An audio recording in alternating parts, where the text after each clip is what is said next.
Has been such an outpouring of support from so many people all across the country, and especially in South Florida, raising money, praying for the victims and for the families as well. And our Cheyenne Malone is in one place where they held a vigil tonight, lighting candles for those the people who were killed in last night's shooting. And she joins us live now with more. Well, Calvin and Lori, just a few hours ago, this park was filled with people right here in Wilton Manors.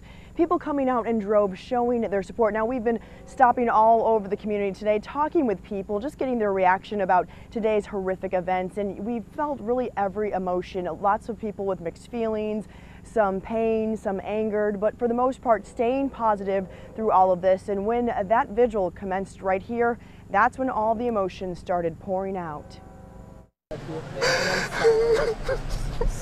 We got to go through so much.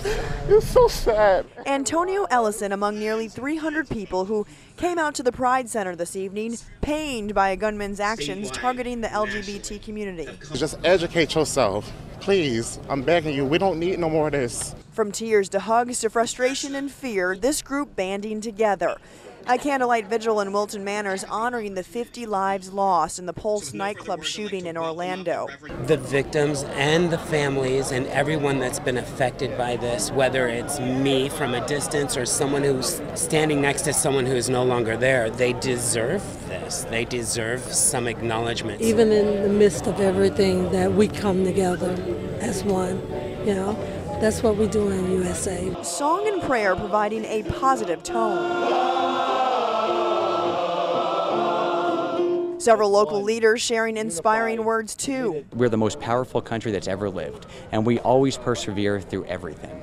And what happened last night was horrible, but what we always do as Americans is we come together. Noreen Rizvi came out to support her friends in the gay community, but as new details come out about the shooter, she fears backlash aimed at her. To come out to have conversations and to say that I do not stand up for these types of actions, and it's unfortunate that me being a Muslim, me looking this way, says more about me than me being an American. We as Americans need to understand that we may be governing or policing the world, but we can't be pointing fingers. We can't blame individual groups. We have to hold people accountable for the hatred that they have in their heart. And we have to be that example of love. Pushing through the pain without placing blame is one way to describe tonight's vigil, but Ellison seems to sum it up best. All I could just say is just love. That's all, just L-O-V-E. And I will tell you, being out here with the Wilton Manors community, you could feel the love in the air. And they also emphasized keeping the focus right now on the victims as those names are released and we learn their fate. Calvin, Lori?